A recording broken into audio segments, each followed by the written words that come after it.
can I burn? Yeah, literally. Well, that's the conversation I had for myself.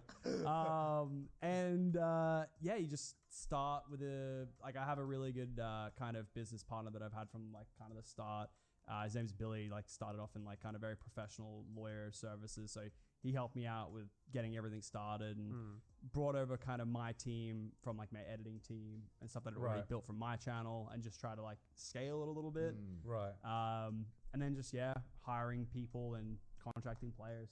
How'd you go about like finding players that you want to contract for your team and your organization? Do you have like trials or is it's very much just like what are their goals and do they align with ours? Right. So our goals aren't like our goals.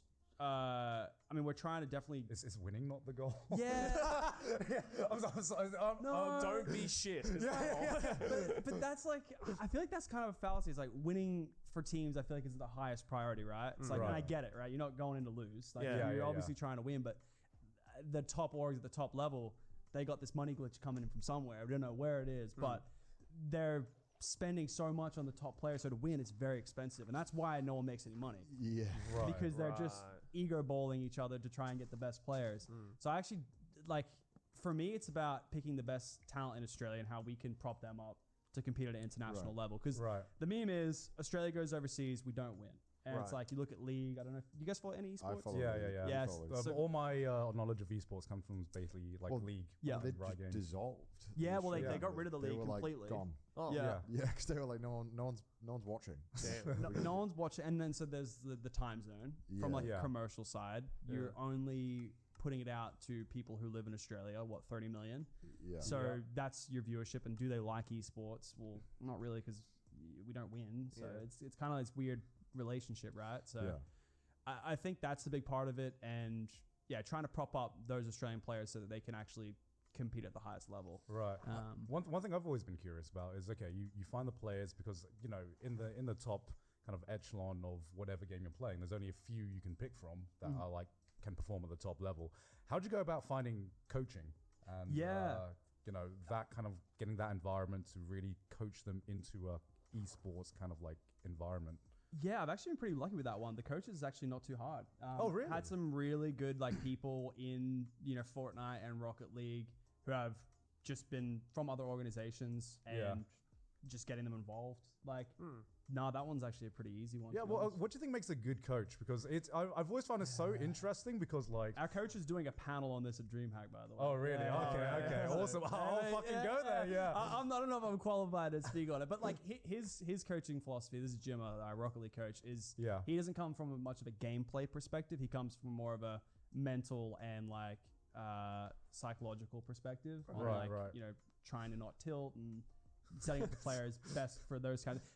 Rocket League's an interesting one. Like, it's very tilt heavy. Kind of specific esport. Well, I would argue every esport is, right? I've seen the Smash compilations. You know, because Rocket League doesn't give you much time to breathe. Yeah. League of Legends, if you die, you have 30 seconds to like compose yourself and like, all right, okay, I gotta get back in the game. Rocket League's like, oh, I've just tilted and we've lost 4 goals. Yeah, it's a fun one though. I really like Rocket League because I think anybody can understand what's going on. It's soccer. That's why I love it. That's what I love about the fighting game community, which is like obviously fighting games people tilt, but that's part of like the community, right? Of course. It's the soul. That's the best part. They embrace it. You know, that's the best part of it. Yeah. I'm curious from like the esports perspective of like, let's say you have like League of Legends, you have 10 teams, right, who compete every week or whatever. You know, where do you have to be on that, like in that top 10 for your team to be kind of breaking even or making money? Like, because, and I imagine the problem balloons even more so with like Fortnite or Apex when there's like, you know, there's so many people, right? Because at least in League, right, maybe there's 50 people total. You know, Apex, maybe there's, you know, 180 people you have to kind of get to that level where somehow everyone can make just enough to survive. And I find, like, what does it look like? Like, if we're in a game of Fortnite, which how many people are in a Fortnite game? 100. Like, okay, let's say we're in a pro Fortnite match, right? How many of that 100 are living off of playing it professionally, and how many of them have to do other stuff in that spare time? I saw an article on this. Depends on the region. In Australia, I don't like 5%. even then. Like, Oh, wow. like the prize pool, they really nerfed it after World Cup. Like it's Yeah. just gone Right. down ever since. Yeah. Right. Yeah, and that's why honestly I don't think you could alone from a pure competitive standpoint. And that's why we try to really get the players involved Yeah. with content because that's how you make that's what you pitch. I know it's Yeah. like so kind of like oversaid at this point of like Well, it's orgs aren't profitable because they don't make content. Yeah, it's like turning, if you have like a Michael Jordan, right? You're like, hey, you should do Space Jam. You should, you Yeah. should do. It's like, hey, this is how. Hey, you should stream. I don't want to You should stream. do more stuff. Yeah, Like It's diversify while your like I guess name value is like at its highest, right? Just to Yeah. make sure to be like, all right, yeah, you can make money in other revenues, just in case you fucking fall off a cliff skill wise, and you're not winning these games or whatever, right? But it's a hard conversation to have with them because like their goal is just win.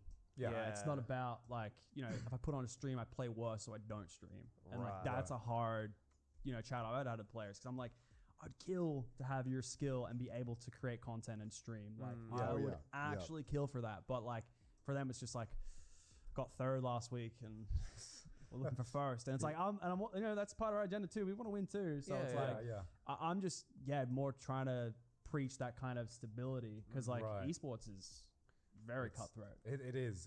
Like, okay, like in your experience, even if an esports organization was consistently winning and that's all they were doing, is that still enough to like, is the prize pool enough to make them a profitable business or something that can break even? Yeah, because even that's a weird one. Like, for me, it's like, do people care about the org? Like that's my biggest goal. It's like, I don't really care about winning. Like going back to that. I mean, great. We want to win. We want to build a story. Don't get me wrong. And we're working towards that. And just because you can really use that win with a story to create a reason for people to care. Yeah. But I think that's where like a lot of, these orgs go for just that winning. And it's like, oh, we won. Okay, cool. Yeah. Might get a few partnerships out of that. Like I'm sure everyone loves being with the winning team. But I think if you're not able to tell the story as well, then it gets a bit rough. And I think G2 would be a good example of a team that does that. Yeah. Like really tells the story and wins. Well, they have a huge content focus. Even if the players aren't doing it, they're like, well, we'll always have a crew. Yeah. And we'll always film stuff. I think but also, at least for their league team, they have quite a lot of characters who are pretty engaging and always doing some fun stuff. I think from like a spectator, like kind of like viewpoint, obviously like winning is the easiest way to get someone invested in your team because obviously there are a lot of people who just like cheering for a team that wins. But saying this as an Arsenal fan who got in back in the good old days and now is like a kind of like a G2 fan for League. I'm a G2 fan too. Yeah, really? Nice. Yeah. I mean, EU. EU, EU, baby. But one thing that really drew me towards both of these teams before the winning was just having this really exciting play style, or just like being like excited every time to see them play because they had like a really kind of different play style as well. So even if you're just doing something exciting in the game, aside from just making content as well, because from my perspective, I started watching that content after I saw the exciting things that they were doing in game. So I was like, shit, I want to check these guys out. And then after that did I become a fan? Do you have like a kind of like a, let's say like a strategy to try and get people invested in your organization? Yeah, and I mean it definitely is mainly around that content focus. Like I mean for our channel on Power, we definitely try to involve as much around the community and the content creators within Australia. To try and very much get people on board so that when they see us in a Rocket League game or when they see us in a Fortnite, it's like, oh, these guys create great content and that's why I want to get behind them. That is the strategy for us at the moment, I would say. Do you guys have a content house or like so we've a powerhouse? That's literally what it was called. It was called a powerhouse. We did it for like 1 month in Sydney and we had our pro players come play on Zero Ping, compete in the finals. And then we just filmed a bunch of content. It was a great kind of test to see if it would work, and the videos did really well. Competitive players, I think we got a top 5 in there, and that was a good test. So now we're actually building a studio in Melbourne, which hopefully opens up in like a couple months. And that'll be the next big kind of investment from us to really have creative people there. It won't be more so for the players, but more so for the team and the content to really flourish. Yeah, I mean, a lot of the orgs are focusing on, like merchandise and apparel, like building kind of some form of like turning it into like a brand, engagement and the brand and loyalty in the brand, which makes sense, right? Because YouTubers, one of the biggest ways they make money is merch. It's one of the best margins in terms of what the viewer gets something and they get to support you. So it's a good way of going about it. But I wonder how long it'll keep being like that. I wonder. Yeah, like how involved are you in terms of like bringing your own personal branding of like your content creator YouTube kind of side of things into this esports organization? Because I feel like you guys, like you and Moist and Ludwig and Toast, have a inherent advantage in that you already have a lot of people invested in you as a person. So bringing that kind of like brand power to your organization means it's an easy way to kind of like create people who are invested in your team. 100%. And it's like kind of like the story already started 10 years ago, and like this is like the end of it, like, or I suppose the current stage of it in the organization. It's definitely bringing a lot of that branding. Like I came from a full content creator perspective. I was like, the only way we're even going to get close to profitable is just making content. So let's just start there and work off players who have, I suppose like kind of you were saying with G2, like more of a personality. And if they win, that's great too. Like, love that. And we got a few of those guys that are great characters and just really want to get involved in content, but also put in hard work at being the best at their game.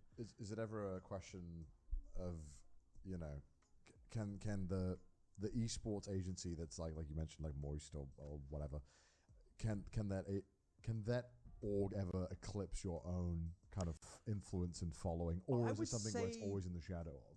I would say it's probably above mine right now. Really? To be honest, yeah. Well, and that's nice. Well, and it's not even because that's because mainly my numbers have dropped off. Yo, Sonny, I'm waiting. Trade offer. Nah, look, but that's the thing is that like I run Power. I don't have like a CEO. I looked at it and they were all like, hey, $400K a year, and I was like, hey, I'll do it myself. And then, which is probably dumb in hindsight, because like I've definitely sacrificed a lot of time on my own channel because this has been my main priority. Right. But also, I think it's whatever you enjoy doing. If that's something that is more rewarding for you in your current stage of life, then like you know how to make videos. If you want to go back, you could easily start that grind and get back into it, I think. Yeah, and I get tempted a lot. And I'm like, I'm taking a few months off. Like, I think I was talking to you guys about traveling, like gonna travel the next 2 months and just focus on Power and just kind of put my channel to the back for a bit. And then maybe come back to the studio in Melbourne and maybe rejig up my channel again. But at the moment, it's my number one priority is Power. Because I think winning with a team is way cooler than winning by yourself. And that's what the channel was for 10 years, just doing well, but it's like, you party with your other content creators, but it's like, imagine partying with the team. Like, to me, that's just so much cooler and so much more rewarding. For sure, Did you just say it's the friends we made along the way? Hey. We're Nakama. It's not about winning. We're a family. It's about the friends we take care of each other. This sounds some anime shit right here, It's very anime. I didn't ask, and I should have asked this. What games does your org compete in? Yeah, so it's Fortnite. We started there. Okay. And then Rocket League, which we were the first Australian team to ever sweep an NA team in Rocket League earlier this year. Congrats. So I consider that a huge W for us. It was G2 as well, by the way. Yeah, we love that one. We love that.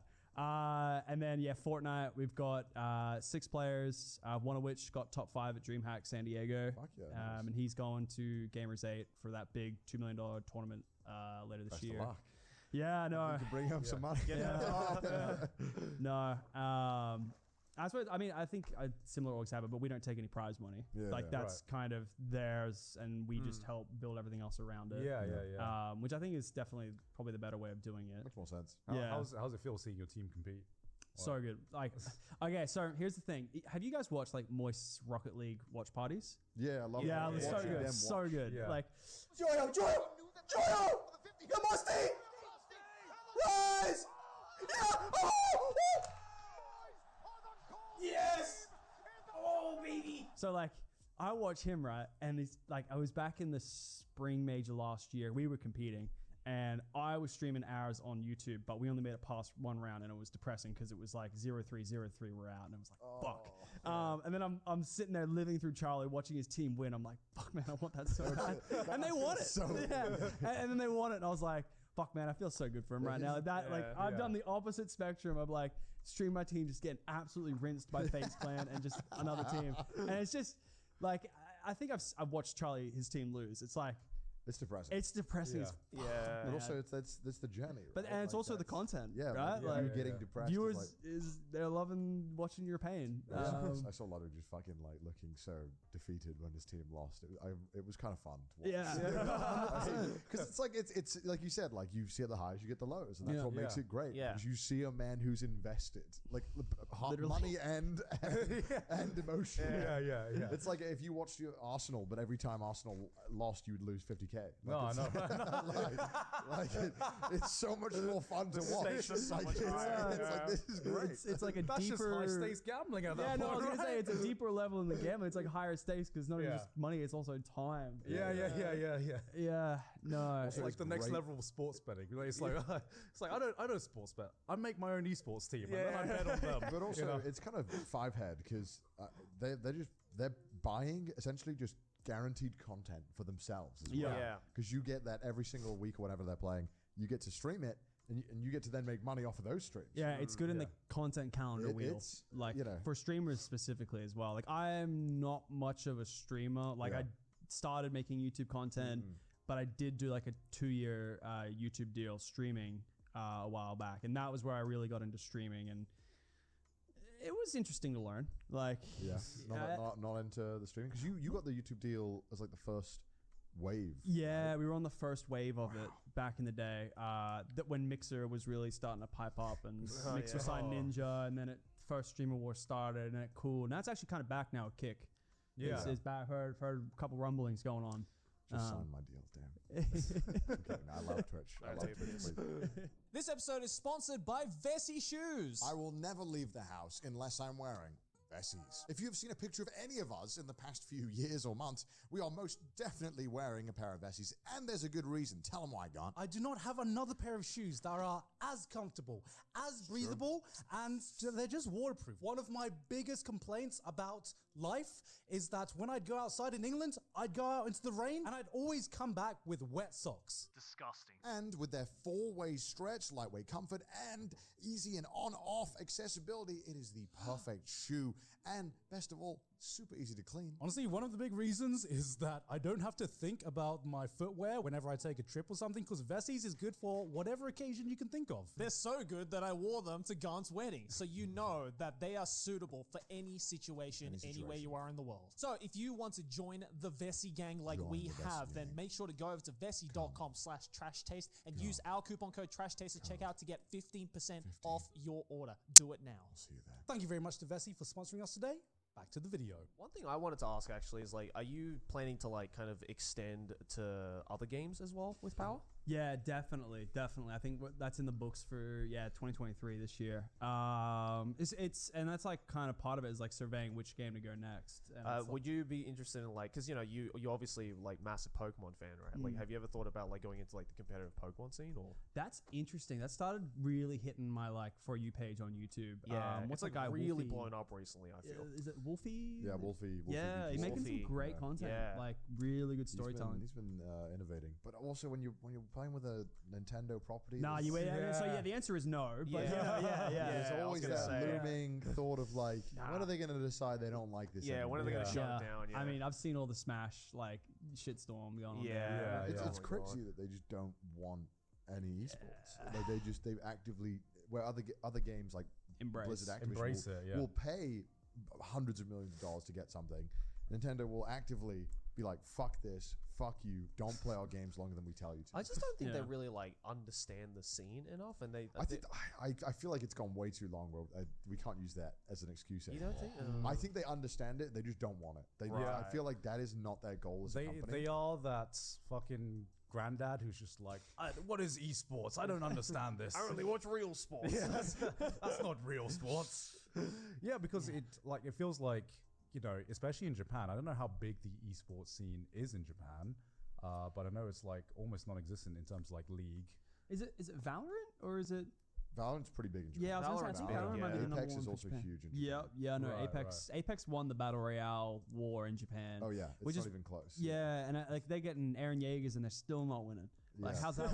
How's that? No wonder you got posters everywhere. No, they're trying to win a war Well, over there. I think it's like kids love Fortnite in Japan. Yeah. But like Yeah. the moment they kind of get older, Yeah, it's Apex. Everyone plays Apex. Yeah. Yeah. But Valorant is also massively taken off. Yeah.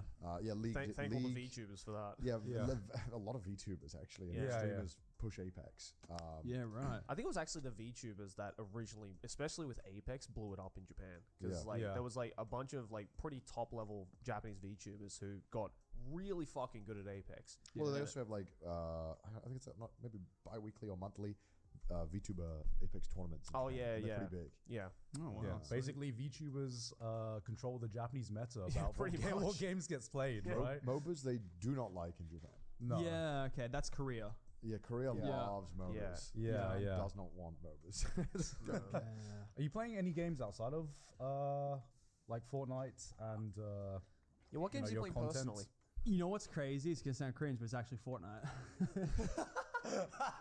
It's okay. I played TFT, and that's like the most cringe game of all. Oh, actually, you know what? I've started playing a bit. Super Auto Pets, actually, casually. that is game- kind of like TFT. Yeah, it is. It's like it's a chess, right? Yeah. Auto chess. Yeah, I love auto chess Um, games. That one's surprisingly fun to play. With friends as well. We used to play the Dota one, the Dota chess, and then I just That was the first auto chess. that Yeah, was yeah. and then And then they'd League be ripped it like off and did it yoink, better. Yeah. and then it's always funny how those happen. But yeah, no, honestly, it's like I'll probably wake up and still like get in at least a game of Fortnite. Right, I'm right. probably addicted to Fortnite. right? Like, and I don't even make much content on it anymore. It's just like Yeah, I had right. some habitually ingrained in me for 5 years of making content on the game. Because a lot of times in that journey of like making content when I was daily uploading and stuff, it would be, let's just play to figure out what to record and like what can I like let's on the fly here make something up while playing a game. Yeah. And then that just become a habit to just play a game every day. And it's like, Well, I think the play. big thing about getting into a new competitive game is that when you put so much time into learning the mechanics of one game, it's really hard to just jump into another game casually and be like, I want to spend time learning this game now, right? Because that's why I will never play another MOBA outside of League. Because there was a time when I enjoyed League of Legends. I spent God knows how many hours just learning the basic fucking how to play the game and how the game works, and I do not have that time in my life anymore. Yeah. you know. Sure. Yeah. Is there any if you could pick any games that you would want Power to kind of be represented in, Yeah, regardless of Regardless. logistics. So yeah, also regardless of just- logistics. I what mean, we would wanted you want? to do Valorant. We were looking into that pretty heavily. Then they went franchised, right? which What does that mean when they get franchised? essentially it was kind of invite only, and we weren't in it yet, so it kind of made sense. But Yeah. they didn't pick any Australian teams in the franchise model. There's none. Yeah. There was gonna be one, and then they went bankrupt.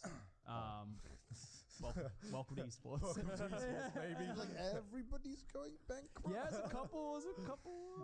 Well, CLG recently announced they're Yeah. dialing back, and then Guard fired all of their employees. Yep. Yeah. And then I think V1 was talking about looking for a merger. I think I saw and then I saw TSM dialing back or something like TSM, that. Which if TSM is dialing back, that's pretty scary for the whole industry because that's like one of the biggest brand name wars. Yeah, exactly. So I'm guessing being an Australian esports team, you guys are always seen as the underdogs. Yeah, and actually I love it because when we win, it's gonna feel so fucking good. And that's why you gotta get behind us because when we go to a tournament, we are fundamentally not meant to win, right? Yeah, And that's the whole Aussie spirit's underdog. That is it. How much do you think crappy Australian internet has played a role in their weak esports showing? Yeah, because I was gonna ask. It's definitely part of it. Like we'll still get Rocket League games.